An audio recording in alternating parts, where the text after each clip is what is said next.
E aí, pessoas? Todo mundo boa? Gente, então vamos aí para mais um videozinho ah, dentro da disciplina, né?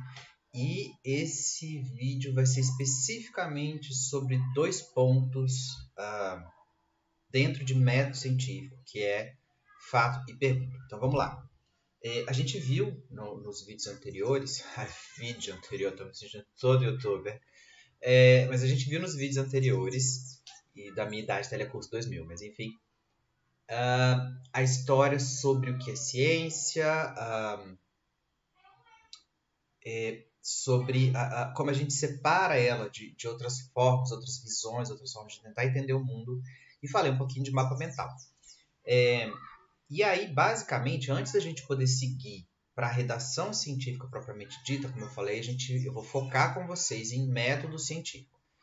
Método científico, então, ele vai ser um tipo de protocolo, isso aí, uma forma que a gente tem de fazer ciência. Vocês vão descobrir o seguinte: existe mais de um método científico. Então, uma mesma área, a gente pode ter grupos diferentes usando formas diferentes, ou procedimentos diferentes, métodos diferentes, e áreas diferentes podem adotar como método principal um método distinto, tá bom? Então, eu vou estar muito ligado no método hipotético-dedutivo para trabalhar com vocês nessas aulas, beleza? Bonito, hipotético-dedutivo, ver. Mas lembra disso, vocês vão ver discussões, eu acho que mais em outras áreas fora da biologia, mas mesmo dentro da biologia, sobre outras formas que a gente pode seguir também, tá bom? Mas eu não vou entrar nessa diversidade de forma, vou seguir uma aqui que é, vamos dizer, é o paradigma que a gente tem na ecologia, que é o que é recomendado pela maioria, esmagadora maioria dos pesquisadores hoje em dia, o que a gente segue como uma forma mais objetivo de tentar fazer ciência. E aí tem esse ponto sobre ser ou não ser objetivo. Então, no fundo, por que a gente adota um método para fazer ciência? Porque vocês têm que lembrar que quando eu estou desenvolvendo um projeto científico, quando eu estou desenvolvendo ciência, o que eu estou tentando é responder uma pergunta, ou tentar descobrir ou descrever algum mecanismo que é capaz de regular um processo natural qualquer. Tá? Então ele é capaz de gerir, de moldar um processo qualquer. Só que para poder fazer isso, eu estou sujeito a viés de percepção, por exemplo, por ser humano, por crenças, por sociedade, por cultura. Tudo isso enviesa um pouco a forma com que a gente vê as coisas, com que a gente percebe essas coisas.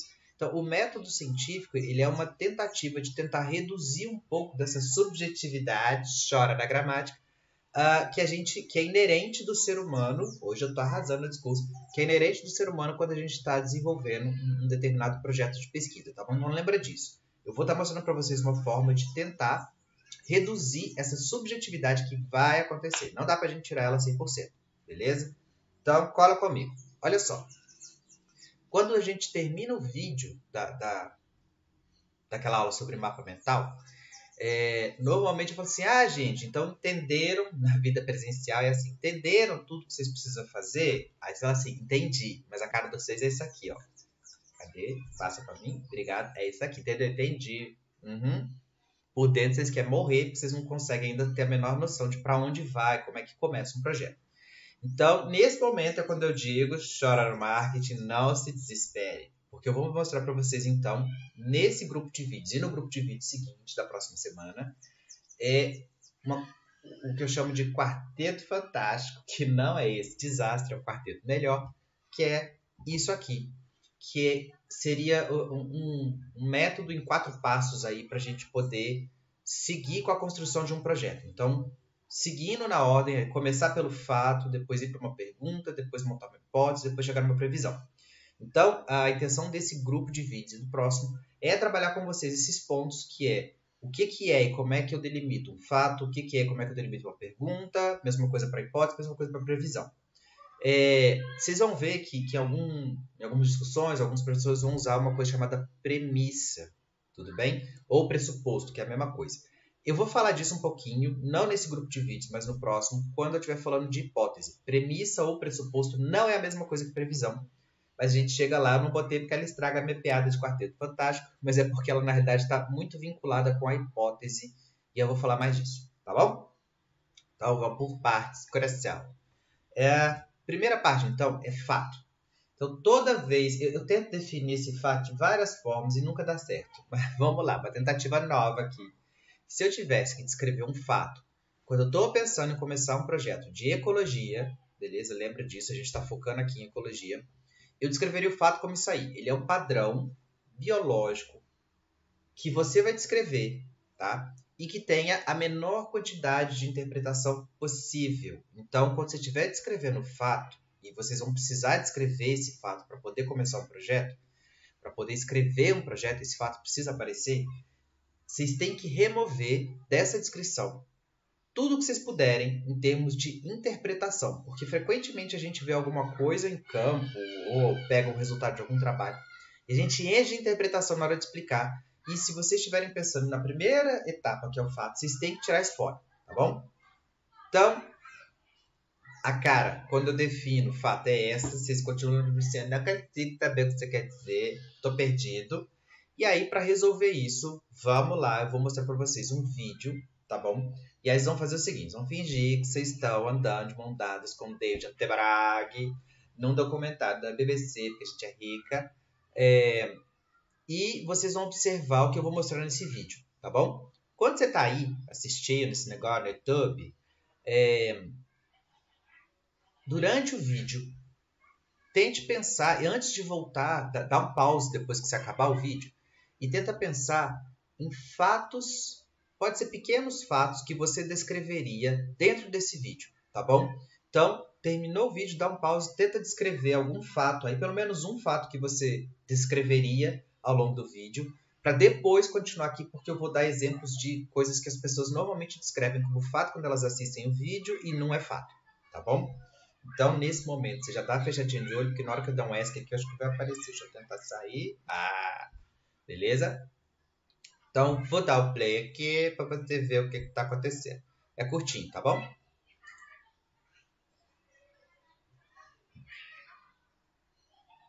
Com sons de crianças gritando ao fundo. Vida em home office. Daqui a pouco os cachorros vão latir. Anda lá, relax. Tem uma mais agitada, uma nervosa. Pancadaria rolando.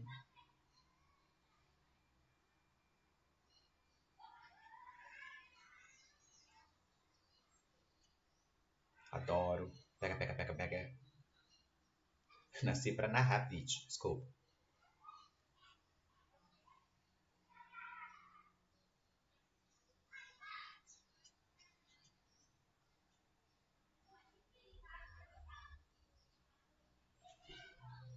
Algo mudou.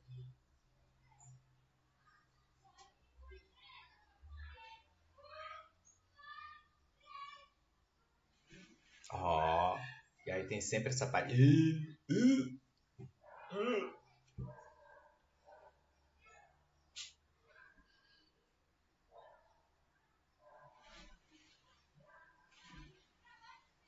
Foi. Beleza? Aí é o David Antebrag andando aí de novo. Cadê? Voltar. Então, olha só. Lembra dessa pausa. Pensa nos fatos. E eu vou seguir, tá bom? Então, normalmente quando eu peço em sala o pessoal me descrever fatos que eles observaram nesse vídeo, acho que as 3 respostas mais comuns... A última eu dei uma floreada para ficar bonita, mas é a mesma coisa. As 3 respostas mais comuns que vem é isso aqui. Muita gente diz que durante o vídeo eles observaram um comportamento de corte. Não é corte, pelo amor de Deus, tá bom? Comportamento de corte. Não sei se tem acento, mas enfim. Muita gente também responde que eles observaram um comportamento de forrageio. Muita gente não, mas tem um grupo menor que fala assim, não, a gente viu forrageio ali no vídeo. E tem um grupo que às vezes fala assim, não, eu vi assédio de macho sobre fêmea. Tudo bem? Se a gente pensar que o fato ele tem que ser desprovido de interpretação, é agora que tem que tomar mais cuidado. Porque, por exemplo, a gente viu 2 bichos interagindo, tudo bem? Aquilo ali é um colêmbulo, então vai facilitar a nossa vida. A gente viu o colêmbulo, mas eu não sei dizer, com base no vídeo, tirando algum conhecimento prévio ou alguma coisa que eu vou presumir, que é um comportamento de corte, tudo bem? Eu já estou pode ser que não seja nada daquilo e eu estou lá assumindo que é comportamento de coach. Mesma coisa para forrageiro, mesma coisa para assédio. Então, basicamente, nenhuma dessas descrições aqui, ela serve, ela se adequa para a gente como descrição de fato, não com base apenas no vídeo que vocês acabaram de assistir, tá bom? Segue aqui para mim. Então, olha só, se eu tentar descrever ou remover o máximo de interpretação que eu puder do vídeo, um dos trechos ali que eu vou usar, eu poderia descrever ele dessa forma aqui, ó. Eu vi dois indivíduos de uma espécie de colêmbula, tá no plural, tá errado. Pera aí. Eu gosto assim que a gente corrige ao vivo, entendeu? Fiquei no lugar errado. Aí. Salva ali. Volta aqui. Então, dois indivíduos de uma espécie de colêmbula, que possuíam tamanhos diferentes, eles tocavam suas cabeças recorrentemente e realizavam um movimento de vai e vem, movimento de deslocar para frente e para trás, tudo bem? Se vocês pararem para pensar, isso aqui não é o mesmo que dizer que eles estão fazendo um comportamento de coach, tudo bem? Eles estavam fazendo um comportamento de vai e vem que pode ser um monte de coisa diferente. Pode ser comunicação, pode ser coach, pode ser mãe interagindo com prole, pode ser indivíduo disputando um recurso. Então, esse comportamento ele pode representar, na realidade, uma série de coisas diferentes. Então, o que eu consigo descrever, tirando a interpretação, vai ser isso aí. São dois indivíduos de tamanho diferente, ali para o finalzinho do vídeo, né? Eles tocavam suas cabeças recorrentemente e faziam esse movimento de vai e volta. Beleza? Tá bom. E aí, normalmente, quando eu explico isso, muita gente fica assim, pera. Então, se eu for desenvolver o meu projeto, a primeira coisa que eu preciso fazer é descrever um fato. Eu vou falar, é a primeira coisa que você vai fazer, sempre. Beleza? Gente, pensando num projeto confirmatório, eu vou chegar a uma hipótese. Tá bom? Os exploratórios, eles começam de um jeito um pouquinho diferente, mas como eu falei, a gente vai mexer menos com eles, porque eles não vão ser o foco do que a gente trabalha como redação científica, ou como que normalmente é pedido hoje em dia, tá bom? Só que aí muita gente fala assim, mas então quer dizer que toda vez que eu for fazer meu projeto, eu vou ter que ir para campo para ver um fato e para começar com ele? A resposta é não, tá? Seus demônios, não precisa. Por quê? Quando a gente para olhar um artigo científico, o artigo ele é dividido, tirando algumas revistas, né, que resolveram inovar e lascar a vida da gente, mas o artigo ele normalmente é dividido em seções que têm funções específicas. E todo artigo ele tem uma seção de resultado, tá bom? O resultado, vocês vão ver isso quando o Rafa falar mais de estrutura de artigo, o resultado ele tem que ser descrito no artigo removendo a carga interpretativa do artigo. Então, você tem que deixar ele mais factual. Chora. Hoje eu tô Camões.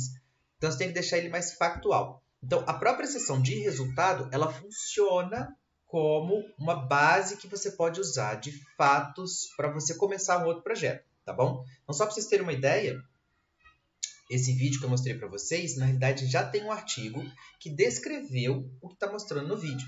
Então, esse artigo aqui, que foi publicado no Journal of Pathology, chora no meu inglês, em 2006. Tem muita gritaria aqui. Ele era um artigo exploratório, então eles não tinham uma hipótese, mas era um artigo que era super importante para descrever o comportamento desse bicho. Então, ele descreveu exatamente o que esse bicho faz e por que ele faz isso. Ele sugeriu por que ele faz isso.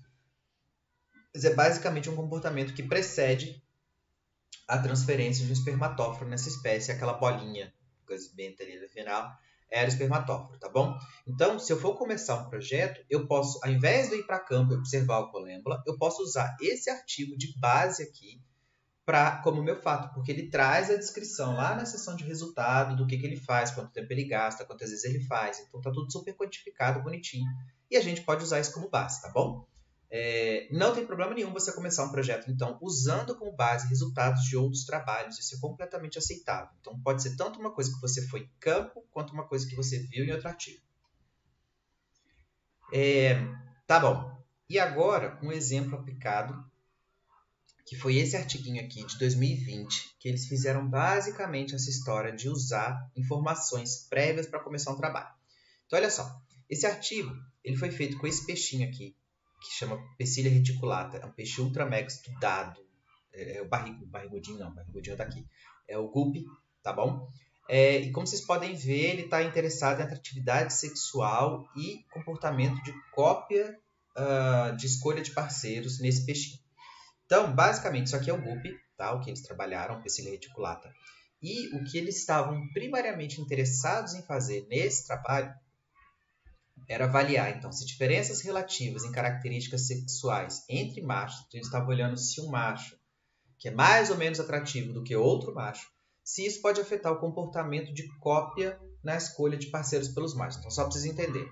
Em algumas espécies, o que é escolha de parceiro? Escolha de parceiro é quando o indivíduo ele tem preferências por determinadas características para escolher os parceiros sexuais. Coisa que ninguém nunca viu na vida, né? Então, muito mais frequente, isso é mais frequentemente relatado em fêmea, mas também é relatado em macho. Mas é quando, por exemplo, uma fêmea ela prefere um macho que tem características mais conspícuas, mais exuberantes, e ela prefere esse macho. Então, macho que é mais vistoso, por exemplo. Macho também pode preferir fêmea. Então, isso aqui é o macho dessa espécie, isso aqui é a fêmea. Por exemplo, os machos podem preferir fêmeas maiores, tudo bem? Então, isso é escolha de parceiros, quando eles ativamente escolhem indivíduos específicos para cópula. E a cópia da escolha de parceiro é uma coisa ainda que vai além disso. Por quê? Em muitas espécies, isso é mais comum de novo em fêmea, pelo menos mais frequentemente relatado, em muitas espécies, as fêmeas elas exibem a escolha de parceiro. Então, você tem indivíduos, tem fêmeas que chegam num determinado local, que é o local reprodutivo, e elas vão escolher ativamente alguns machos. Mas tem algum grupo de fêmea preguiçosa que, ao invés de escolher ativamente o macho, ela escolhe o mesmo macho que outra fêmea escolheu. Isso é o comportamento de cópia. Tudo bem? Então, tem determinada fêmea que chega, se ela vê que uma fêmea está copulando com o macho, ela vai para aquele macho porque ela copiou o comportamento da fêmea, e não porque ela escolheu ativamente aquele macho. Tá? Tem uns experimentozinhos bem legais demonstrando isso. Mas beleza, então nesse caso, voltando para o artigo, eles queriam ver especificamente se o comportamento de cópia de macho, então macho copiando a decisão de outro macho, poderia ser afetado pelo conjunto de machos que estava no sistema. Mas percebam que para eu poder avaliar uma coisa dessa, tem duas coisas que eu precisaria saber antes. Primeiro, eu precisaria saber se nessa espécie os machos realizam escolha de parceira, porque percebam que eles estão dizendo aqui, cópia na escolha de parceira pelos machos. Então só faz sentido eu investigar isso aqui se os machos realizarem a escolha de parceiras. E a história de comportamento de cópia só faz sentido eu investigar se eu já souber que existe comportamento de cópia entre machos. Percebem? Então não dá para eu responder isso aqui se eu não já souber originalmente, ou não tiver demonstrado em outros trabalhos que os machos escolhem e que os machos também copiam o comportamento de escolha de outros machos, beleza? E isso, o que é bem bacana, é que isso já tinha sido demonstrado e eles informam isso no trabalho. Vou baixar aqui rapidinho. Então, nesse artigo aqui de 2004, esses dois pesquisadores foram os primeiros que demonstraram que o tamanho da fêmea afeta as preferências de acasalamento dos machos nessa espécie de peixe. Então, isso foi citado na introdução daquele artigo que eu mostrei para vocês, que é importante, porque isso eles tiraram o fato de que machos têm escolha de parceiros desse trabalho aqui. E, além disso, esse outro trabalho, porque eu não apareço, esse outro trabalho aqui de 2015, que foi antes do que eu mostrei para vocês agora, feito em parte por alguns pesquisadores que estavam no outro artigo, eles demonstraram que os machos fazem cópia, tudo bem? Então, cópia social na escolha de parceiros dos machos no GUP. Então, lá na introdução eles falam, olha, já se sabe que nessa espécie de GUP os machos preferem fêmeas maiores e alguns machos copiam as decisões de escolha de parceiras de outros machos. Por isso, nossa pergunta agora vai ser se a característica ou competição se a diferença de atributo ou de característica entre dois machos afeta as decisões de cópia de um determinado indivíduo. Percebem? Então, eles compilaram fatos de outros trabalhos e usaram de base para fazer o seu, o que é muito, muito legal, tá bom? Então, lembra, você pode usar um fato baseado em algo que você viu no campo, você pode usar como fato algo que você retirou de outro artigo, do resultado, não da discussão de outro artigo, tá? Não mistura as bolas. Porque você está parado, porque toda vez que eu mexo na carinha. E aí, tem o segundo ponto que eu falei para vocês, que é a pergunta, tá bom? Então, a pergunta, definindo aqui para o nosso caso de redação de método científico, ela vai ser isso aí. Ela é uma questão simples, objetiva e respondível sobre o fato. Então, lembra disso, gente. A sua pergunta tem que ser sobre o fato. Ela não pode ser sobre algo que não está descrito no seu fato. É muito comum alguém fazer uma pergunta que não é sobre o fato. E aí não pode, beleza? E lembra... eu botei um frisado, não. E aí, então eu vou dar o exemplo aqui pra gente. Eu mantive o mesmo fato que eu mostrei para vocês. Então, 2 indivíduos de uma espécie de colema, que possuíam tamanhos diferentes, tocavam suas cabeças recorrentemente e realizavam esse movimento de vai e vem, beleza? E aí, quando eu penso nisso, eu posso pensar em várias perguntas diferentes. Por exemplo, eu poderia perguntar que tipo de interação eles exibiram. Tá? É uma pergunta simples, ela é curtinha, ela é objetiva, eu só quero saber que a interação que eles estavam exibindo, e ela é sobre o fato, tá bom? Então, isso é uma pergunta que pode se encaixar para o fato que está aí. Eu também posso me perguntar por que houve mais de um indivíduo pequeno interagindo com o maior, tudo bem? Essa pergunta, sendo bem honesto, eu nem diria que ela é tão boa para esse fato, porque o fato não destaca que tinha mais de um indivíduo pequeno, tá bom? Então, talvez eu até descartasse essa no primeiro momento, mesmo que ela seja simples, objetiva e respondível. E eu tenho uma terceira, que é por que os indivíduos encostaram as cabeças e fizeram o movimento de vai e vem. De novo, ela é estritamente ligada ao fato, tudo bem? Então, ela funciona como uma pergunta lícita, tá? Sobre esse fato. E lembra disso, gente, a pergunta precisa ser simples, objetiva e respondível, tá? Eu vou mostrar para vocês alguns exemplos de perguntas que normalmente o pessoal faz e que elas ou não vão ser simples, ou não vão ser objetivas, ou não vai ser respondível, ou uma combinação entre essas coisas. Fica o demônio para a gente seguir para a fase seguinte que vai ser a hipótese, tá? Mas vamos voltar aqui para problemas na pergunta. Então, olha só. Quando a gente pensa em pergunta, eu diria que tem 4 tipos mais comuns ou mais frequentes de pergunta que vocês podem fazer, tá? Dá para fazer perguntas que vão sair um pouco dessas caixinhas que eu vou mostrar. Isso aqui é só mais um plano geral para guiar vocês. Mas toda vez que vocês forem montar uma pergunta sobre um fato, vocês podem ter 4 tipos. Perguntas que são do tipo por quê? Perguntas que são do tipo o que ou quais? Perguntas que são do tipo como? E perguntas que são do tipo será? Eu gosto de falar será se, tudo bem? Porque eu dou aula de redação, então a gente chora no será se. Então, são 4 grandes grupos de pergunta aí. Quando é que eu vou usar cada um? Então, só para vocês entenderem que elas vão botar vocês em cenários diferentes. Eu tô poeta hoje, eu realmente tô chocado com o que eu tô falando. Não sei o que aconteceu, tá? Só tomei água. Então, olha só. Perguntas do tipo por quê, elas normalmente são perguntas mais amplas e elas vão permitir que vocês pensem em várias respostas para elas. Isso vai permitir que vocês postulem várias hipóteses. Tem muita gente que é completamente apaixonada com perguntas do tipo por quê. Só que normalmente elas são perguntas mais difíceis de serem respondidas também, tá bom? Porque quando você quer saber o porquê, você está lá na causa, na coisa mais basal dela. Então, ela vai demandar um pouco mais de trabalho. Mas eu, particularmente, gosto bastante de perguntas do tipo por quê. Em alguns casos, eu não consigo começar com ela logo de cara. Às vezes eu preciso de uma pergunta do tipo será primeiro, para depois ir na pergunta do porquê. Mas eu chego lá.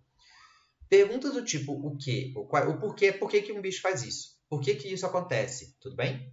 Perguntas do tipo o quê ou quais, elas vão ser, né, o que está acontecendo, qual característica afeta determinado padrão, o que tem de efeito sobre isso aqui. Então, normalmente são perguntas que você já sabe que tem um processo, já sabe que tem um determinado padrão ali, mas você não sabe o que está afetando aquilo que você está vendo.